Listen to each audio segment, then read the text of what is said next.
Good afternoon. Welcome to our first In the Media Studio event. I am Professor Molly Wilkins, lecturer in the Department of Communication here, along with student Isabella Vanderleen and our guest, Judy Woodruff.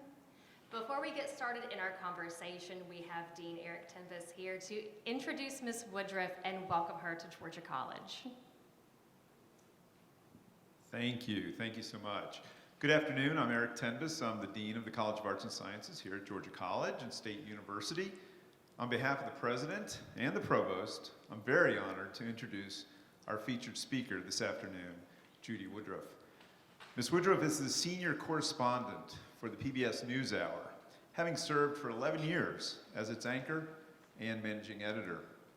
She is the recipient of numerous journalism awards, including the Peabody Journalistic Integrity Award, the esteemed Poynter Medal, which is for journalism that has had a significant impact on democracy and its institutions, an Emmy for Lifetime Achievement, and the Radcliffe Medal, awarded to those who have a transformative impact on society.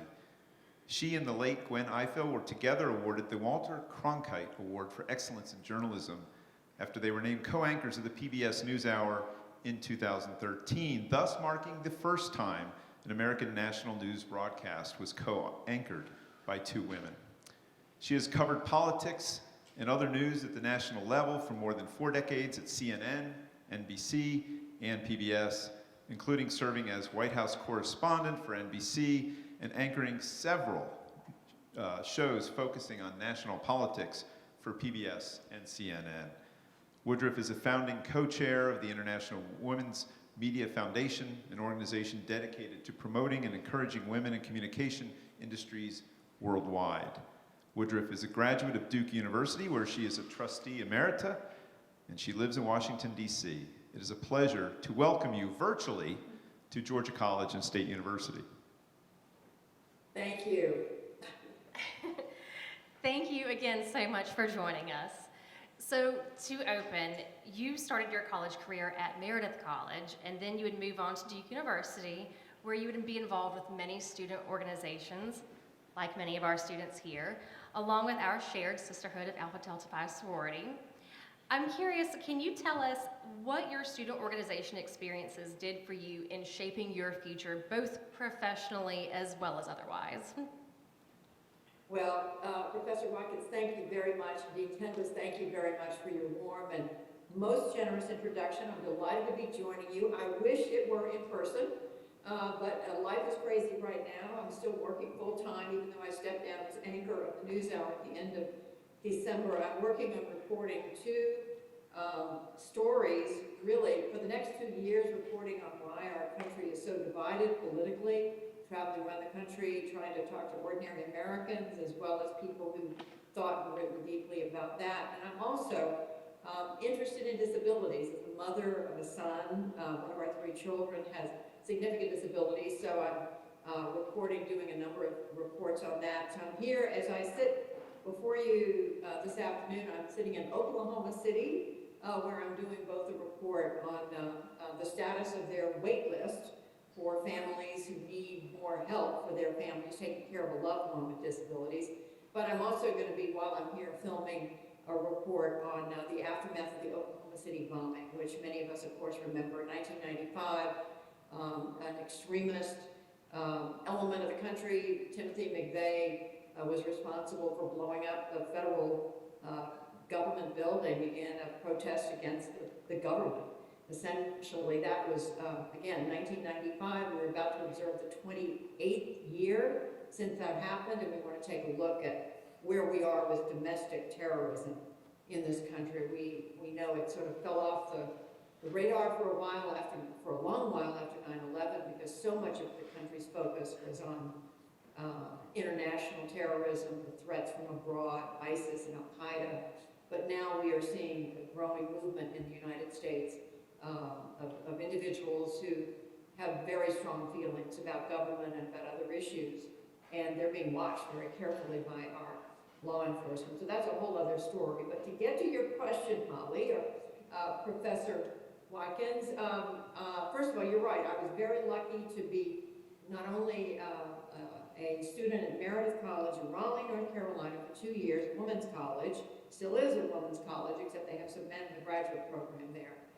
And then I transferred to Duke. And student organizations were enormously important to me. When I transferred, or when I started at Meredith right out of college, I grew up as an Army brat, lived all over the world, born here in Oklahoma, but moved to 7 different schools by 7th grade, but did finish high school in Augusta, Georgia.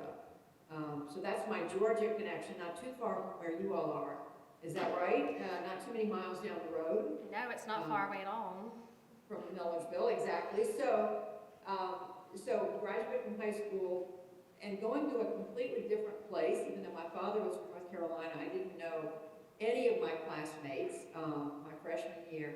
And so it was an interesting and fabulous learning experience. Meredith then had several hundred girls, young women in the freshman class, and didn't have sororities, but had social organizations. They divided us into 1 of 2 groups, and we had many, many activities, and I got involved in that. And eventually I got involved in student government, became president of the sophomore class when I was at Meredith. And then after I transferred to Duke, I stayed involved in student government, got involved in the Associated Students of Duke University, representing my dorm. At that time, women all lived on East Campus at Duke, men on West. They've changed the configuration since then. But it was my sort of dipping my toe, if you will, into a little bit of student government. I was also active in a student organizing group where we brought speakers to campus. And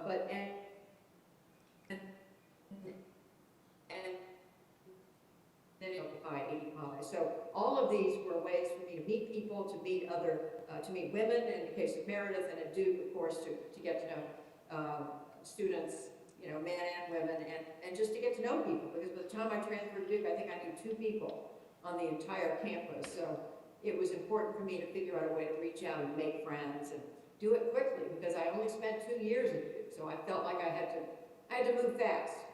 Yes, I can certainly understand that. And actually, I will take a moment to add here that one of your former classmates from Meredith College, Dr. Nancy Mizell, is one of our education department chairs, and she is here in the audience, and I believe that she wanted to wave to you.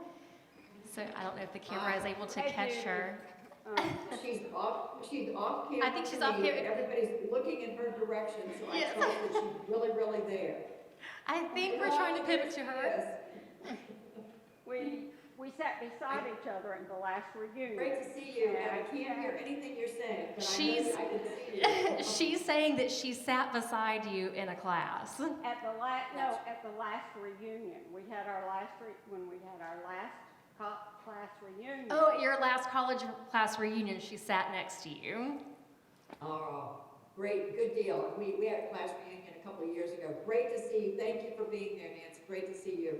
Well, Congratulations tell her on it's your good to amazing see career. her. She obviously was a much better student than I was to end up in a college faculty.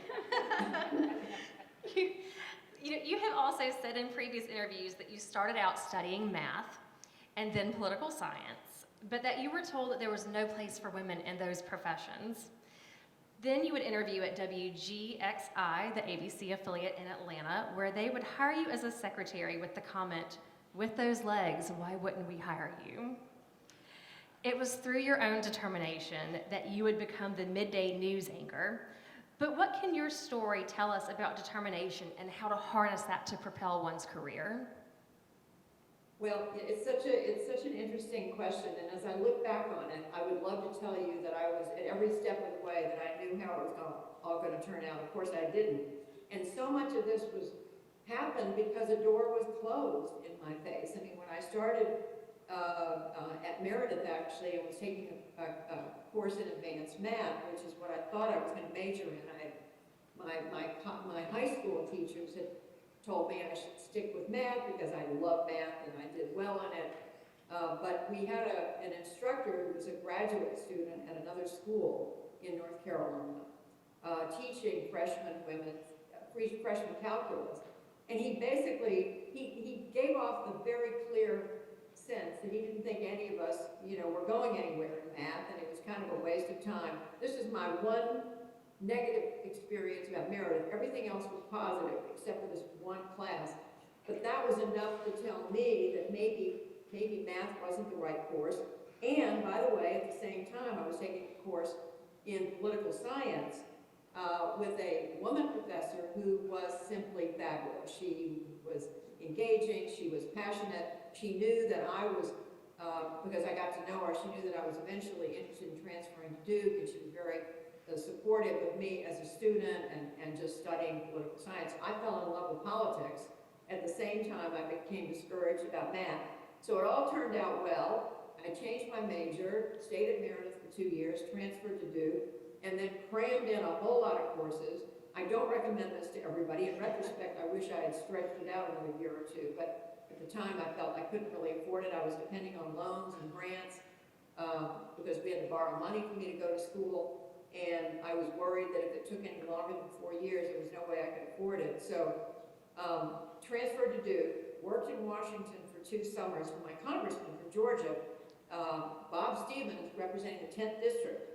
He was from Athens, and that was an amazing experience in Washington as an intern working on Capitol Hill. That second summer, this was the summer of 1967, way before any of you were born, but I was told by the women working on Capitol Hill that, frankly, that I'd be a coffee girl. You know, that if you come back to Washington, you think you're going to get a great job in a government agency or working on Capitol Hill for a member of Congress, you're going to be the coffee girl. So it was pretty discouraging. I went back to college my senior year at Duke. I asked my professors for advice, and it's really interesting. One of them said to me one day, that fall, senior year, he said, did you ever think about covering politics? Did you ever think about journalism? And so my literal answer was no, I never thought about it. But I thought, well, I'll look into that. That's kind of interesting.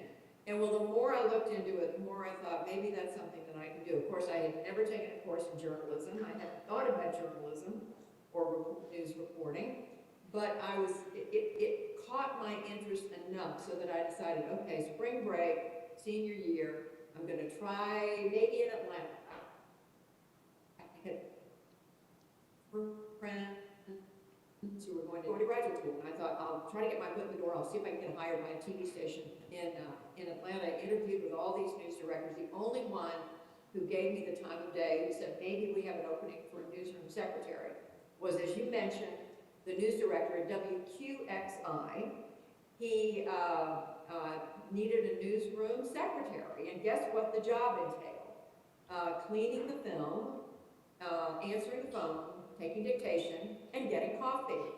So after thinking, okay, a woman's place is not in math, or as somebody had told me, I could be an insurance actuary, you know, down the road, and I couldn't figure out what that would be. So I turned away from math, then turned away from politics, because I was told I'd be the coffee girl. But hello, that was the era, this was the late 1960s, and women were the coffee girls. And so I took that job, and you're right, as I got up to leave and say, thank you, Mr.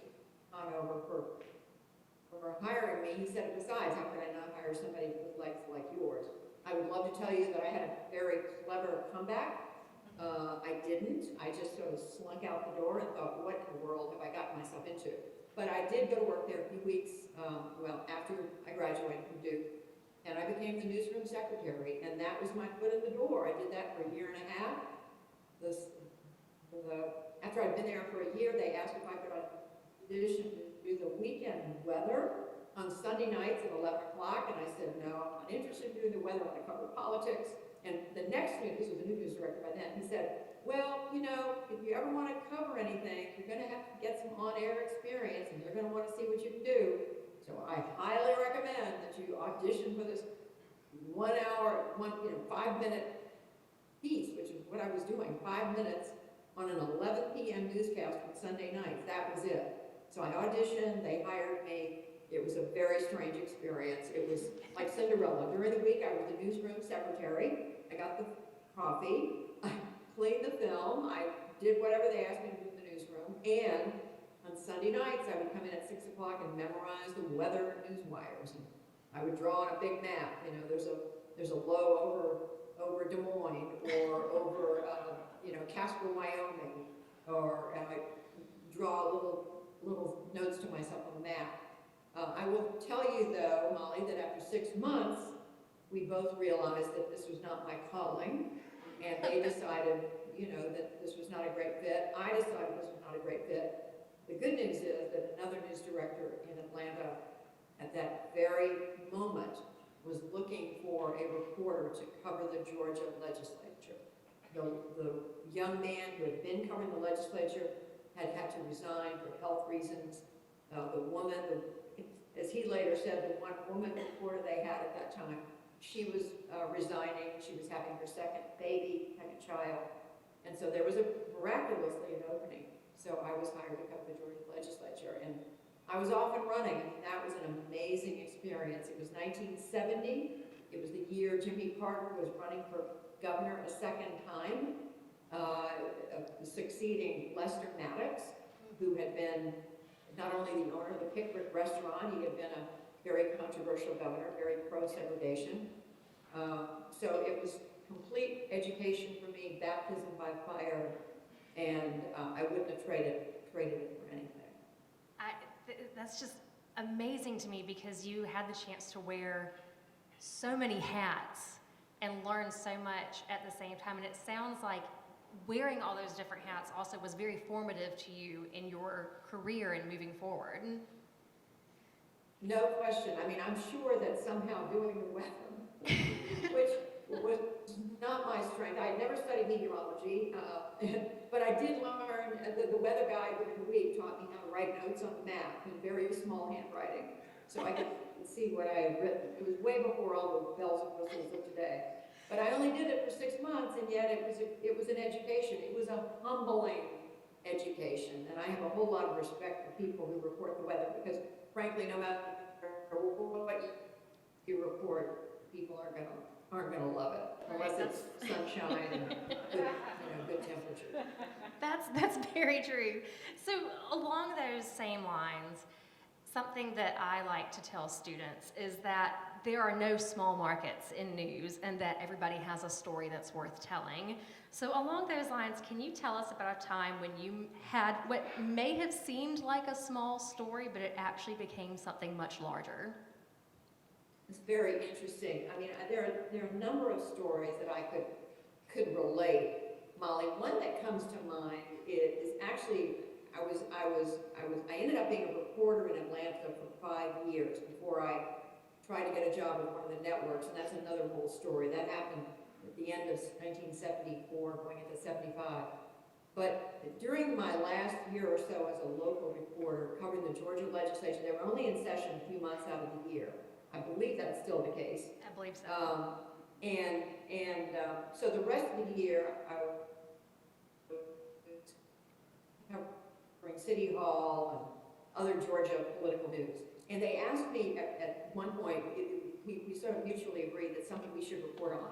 I had to do with blockbusting and real estate and the sale of homes in Atlanta, where either the agent or the owner, the developer, were trying to keep out, frankly, people of color, blacks. And we learned that there had been some reporting about a publicly subsidized housing project in downtown Atlanta that was discriminating and against the law. And so we decided, all right, we're going to test this. So I went with my camera crew, 2-person camera crew one day, and I went up to the door. I had a microphone on me, and we were filming it from a distance. But I knocked on the door, spoke with the rental manager, and I said, I'm interested in looking at a unit. She showed me right away to a unit. I looked at it and spent some time there, and then came out and left. And then a few minutes later, about 20 minutes later, we sent our sound technician, who was with us, who was part of the 3-person crew. He happened to be black. We sent him up to the same office, and he knocked on the door, and the woman she sort of cracked open the door and said, I'm sorry, we just closed and we don't have anything available. So we had that on tape as well. Now this was 1970, I want to say 73, 74. I believe it was 1974. And it was eye-opening, and we put a story on the air that night, and I guess what was most discouraging for me, and you asked what was a small story and it became a larger story, it was the reaction of the audience, because you know, people often don't call or write if they love a story. They call or write or email or text or tweet if they don't like something you report. And so in this instance, I picked up the phone and had people call us pretty ugly names for even doing this reporting. And it was an education for me. I mean, I knew that people had strong feelings around race, but it was a tough thing for me to hear. And that was a real learning experience, because I knew that, again, I knew people had strong feelings, but to hear them express them and to call us blank lovers, to say, you know, you don't need to do this kind of reporting, who do you think you are, was pretty disturbing. And that was an education. I mean, I knew doing that story, I would learn something from doing it, but it became an even bigger education. I remember it vividly, like it was yesterday. You know, something like that seems so, I think, hard to hear even now, and kind of along those same lines, even today's news can seem just so terrible and divisive and fragmented, and sometimes I know that you have talked before about how social media has both democratized voices that are often usually left behind, but I think at the same time it can be difficult to figure out among that what's true in news. You have also said before that you feel like it's up to today's youth to help us differentiate the noise, especially regarding today's politics. How would you encourage educators such as myself to help encourage today's youth get involved?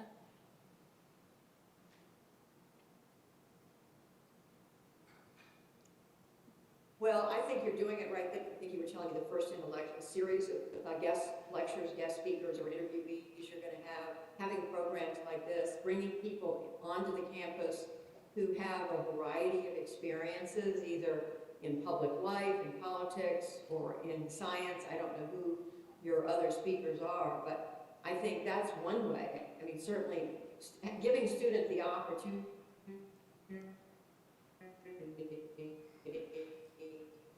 here in, whether it's, again, politics, journalism, science, medicine, the law, and the list goes on, business. All of those things matter, I think.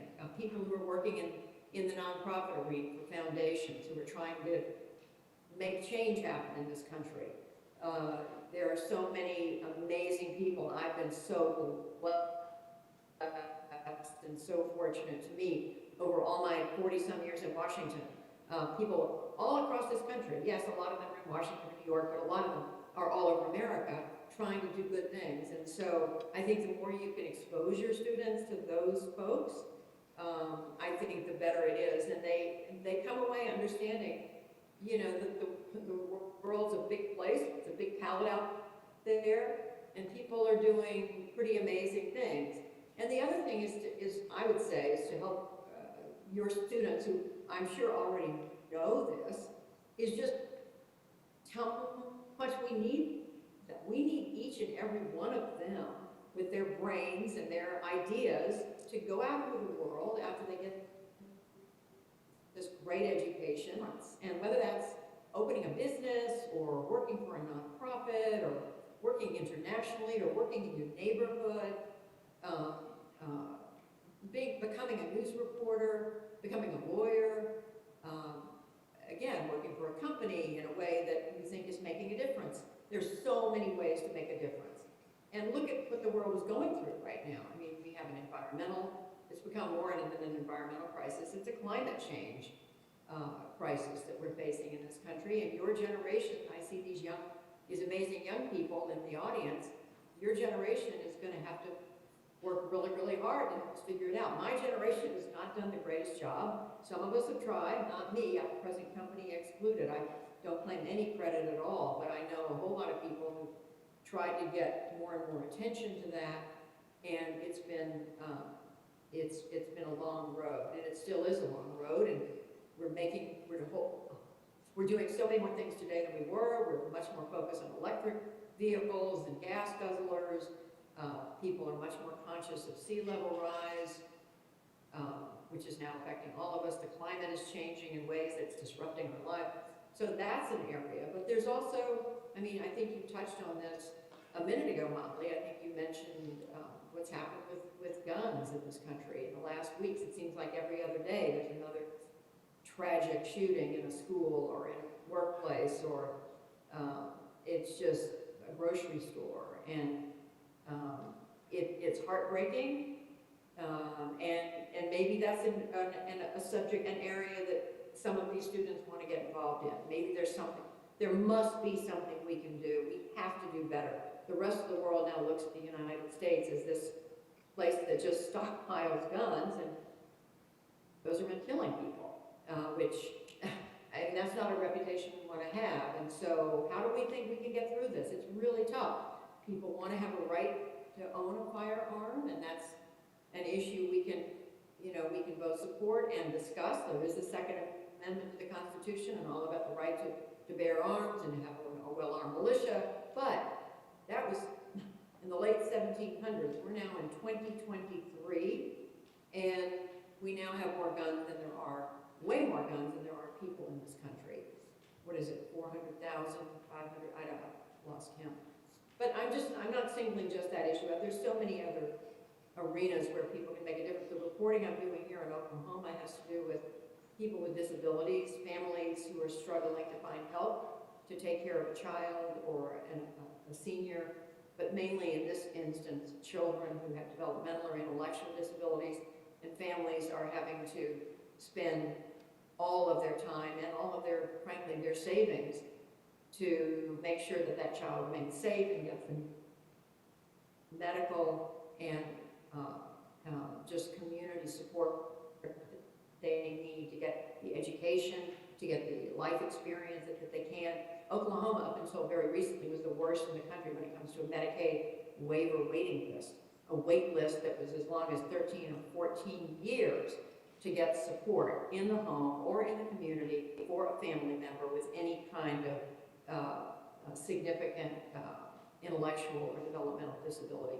And so now they passed a law, they funded it at the time being, but they still have a lot of work to do.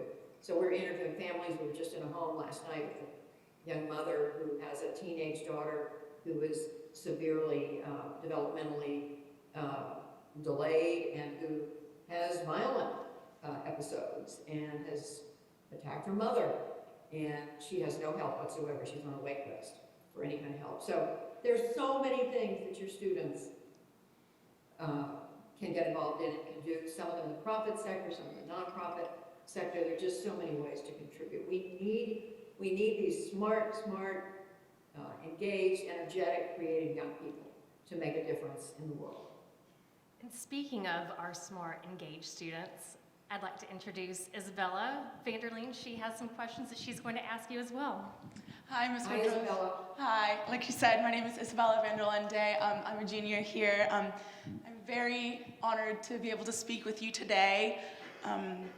So my first question is, as someone who has seen firsthand how journalism and media have changed through the decades, what do you think is the greatest downside and the greatest positive of media today? And how do you think that presents a challenge to new and future journalists and reporters? It's such a good question, Isabella. Thank you. And we touched on it a little bit in what we've talked about, but the fact is, I mean, there is a massive good in what's happening with media in that it's available everywhere. We can know what's going on around the world in an instant.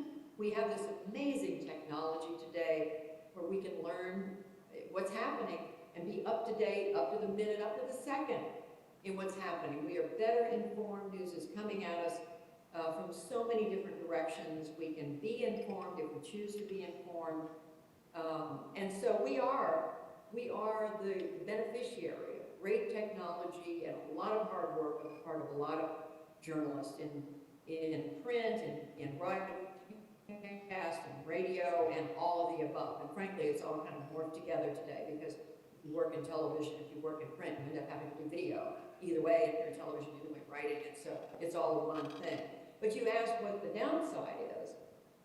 And the other part of the upside is that more Americans can participate in observing what's going on in the world. Social media allows us through Facebook, through Instagram, through TikTok, through, you name it now. We can participate. We can put up our own video, our own statement, our own declaration, and if we see something, if we think something, we can share it. So that's all the good. The downside, though, is that there's just a lot of stuff floating around out there that's not true, that's ugly, frankly, that's not uplifting, that is the kind of thing that shouldn't be shared. There's some really bad stuff.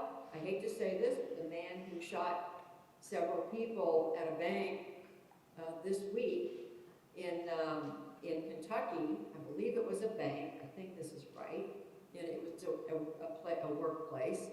He live streamed the whole thing while he was doing it. So this capability is bringing us things that we really shouldn't be seeing. And I could give you a whole lot of other examples of that. So there's just a lot of stuff floating around that shouldn't be seen. There's a lot of stuff that hasn't been vetted, that is not checked out. It's not accurate. Some of it is deliberately distorted. People are sharing stuff and information that is not only not true, but they're just planting ideas out there that are made up, that are conspiracy theories, that are harmful, actively harmful about our government, about people, and that part of it's not good. The other thing that's not good is that, and I'm suggesting this too, is that there is no editing process anymore. I mean, it's just all out there. We are swimming in a sea of information, for better or for worse.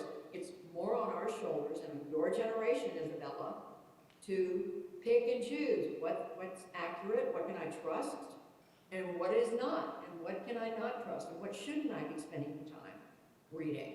And so not only is it a time, in my experience, a time waste, because sometimes I'll go online, I'll go on Twitter, and I find myself 15 minutes later, I'm looking at something I had no intention of looking at, and I think, oh, I've just wasted 15 or 30 minutes looking at going down a rabbit hole. How many of you have had that happen?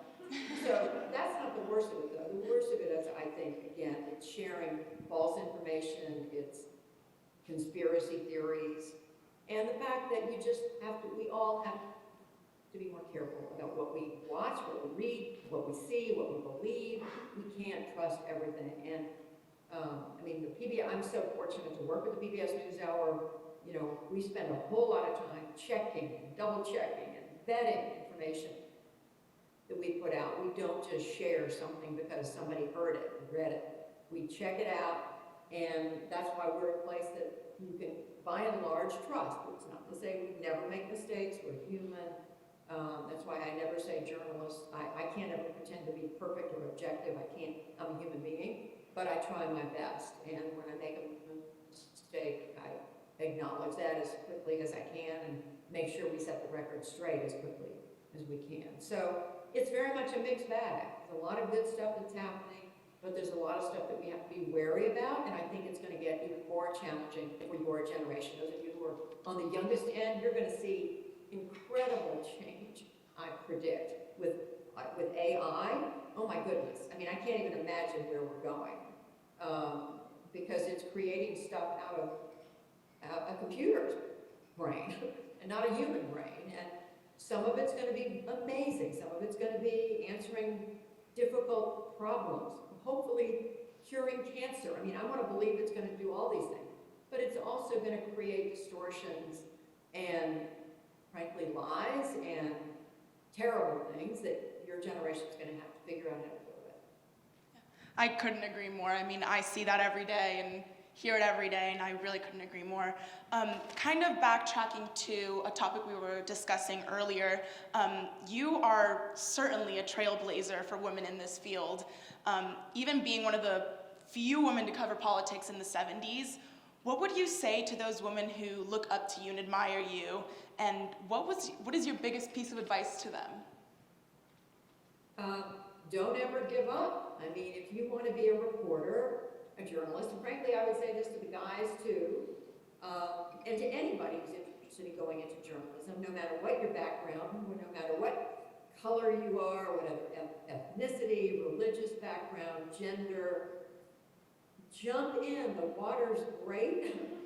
We need you. We need smart, curious, imaginative young people to jump in and be the eyes and ears for the American people. That's what journalism is. We are your eyes and ears, and we need smart, curious, tireless people who don't need a lot of sleep. Okay, you get some sleep, but this is a job that is in many ways 24/7 because you know when you wake up in the morning, you are reporting, and you're reporting until you close your eyes at night. And yes, you need a decent night's sleep, but it's a full-time job, and for me it's a passion. I've loved every minute. Well, maybe. But I've loved most every minute of being a reporter. I just feel like I have to pinch myself. I get to be literally, I mean, this is a kind of a cliche, but to have a ringside seat to history, to be able to have covered presidents going back to Jimmy Carter, to have covered world-shaking events, 9/11, when I was with CNN, when 9/11 happened. I was there in 1981 when President Reagan was shot. I was part of the press pool that day, in a terrible sense, witness to history. But I've witnessed so much more that's been uplifting. Again, just being with these families today in Oklahoma City, watching their courage and seeing how they're managing. I mean, the fact that I can go to these places and ask questions and people answer them, not always completely, but to be able to, you know, speak to people in so many different circumstances. I mean, to me, there's no better job for journalism. But I know there are a lot of ways to contribute. I look at it as a public service because we need eyes and ears. We need people to ask. We need to hold people in power accountable, and I don't mean just people in government. I mean people who have influence and who make decisions that affect all of our lives. And that means people who run healthcare systems, people who run hospitals, people who run big businesses that employ many Americans. All these people in powerful positions who run big educational institutions, who run schools, they all should be held accountable. Who run religious institutions, they should be held accountable. And that means journalists need to be doing their job. And so we need more and more people to go into journalism. Someone who wants to go into journalism, that is very reassuring to hear. And trailing off of that last question as well, I know, and we've talked about this as well, you faced a lot of misogyny and sexism throughout your career, especially in the beginning. In regard to that, what was the most challenging part of this? How did you overcome that? And in your opinion, what is the best way to address a situation such as that? Well, I just have to say that I consider myself very fortunate in that regard, in that I never faced anything that was either physically intimidating. There was one small episode where I think, you know, it could have gotten out of hand, but I removed myself from that situation very quickly. I've been very fortunate to just not have to deal with some of the worst of the kinds of things that we've read about and we've learned about in the last few years, still happening in the media business, in the television news business, up until very recently, and possibly happening today. Where someone in a position of power is able to hold that over someone who wants a job, who is looking to be hired at an entry level, and to be able to, you know, to try to make it a quid pro quo, the worst kind of thing. I've been very fortunate. I have never faced that direct quid pro quo. I've had uncomfortable situations, but I've always been able to remove myself from them. But I know other women have not been so lucky. So I think, first of all, I just want to say, Isabella, we've come a very long way from what I dealt with in the 1960s when the news director said something about legs, and another guy in my news, the first place where I worked as a reporter, said, "Oh, I see we've hired another dumb blonde." I mean, if that's the worst of it, hey, people will put up with a whole lot worse than that, and I can't complain. I tell it because it makes us smile, frankly, or shake our heads today. That's the worst. But, so we've come a very long way. Women are everywhere in television news. We could use a few more in management at the top level, doing the hiring and doing the promoting and story assigning. But we've made a lot of progress there. My executive producer at the NewsHour is a woman. The woman who was head of PBS the person head of PBS is a woman. The person who runs the television station that produces the news hour, WETA, in Washington, is a woman. So we've come a long way. Right now, the woman who is head of news at CBS, the person who heads news at CBS is a woman. So women have come a very long way, and on the air and behind the scenes, and we just need to continue pushing. But you know what? We also need to keep pushing for individuals of every background. As I mentioned a minute ago, we need more people of color. We need people of different religious and ethnic backgrounds. And why? Because the media, the news media, should look like America. I mean, my thinking has always been that we who cover the country should look like the country. And that means women, and that means people of color, it means people of different backgrounds. Right now at the NewsHour, the two anchors who succeeded me, one is Jeff Bennett, who happens to be a Black American, and the other, Amna Nawaz, happens to have two parents who are of Pakistani heritage. They came to the United States, they were born in Pakistan, so she's a second generation Pakistani American Muslim. She's very open about it. So that tells you the kind of diversity that we believe in at the NewsHour, and that we should, I think, promote for journalism broadly. I don't want to forget about the white guys. I think they still have a role to play in America, and I know sometimes they must think when they hear us talk about women and minorities and people of color, they feel they're the one group that's left out. So I know, you know, I'm married to a white guy, and they do have a role to play in this country, and they will have a role to play in this country. But we are right now taking care, I think, in important ways of groups of Americans who have been overlooked and haven't had the opportunities that the rest of us have. And that's just the way it is. We are changing as a country. Slowly, we are inexorably becoming a more diverse America, demographically, and that's in terms of our faith, in terms of our religious and our ethnic backgrounds. We know that. And it's all to the good. I mean, that's what makes this country so strong, in my view. I mean, what other country on the planet has accepted the people that, even with all the debate today over immigration and what's happened at the southern border, and so we still are the most ethnically and racially mixed country, I believe, in the world. I don't know, maybe somebody can tell me I'm wrong statistically, but we are a country that came across the ocean a few hundred years ago. My ancestors did. But I've got a lot of friends whose families were the first Italians, or the first Russian Jews, or the first name another ethnicity, certainly the first Chinese, or to come to this country. We are a melting pot, and a melting pot with different identities. And so I think there's an incredible strength in that, and beauty.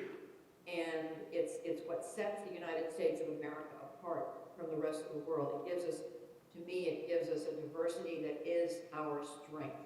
And so that's why I think it's so important that we embrace this increasing diversity.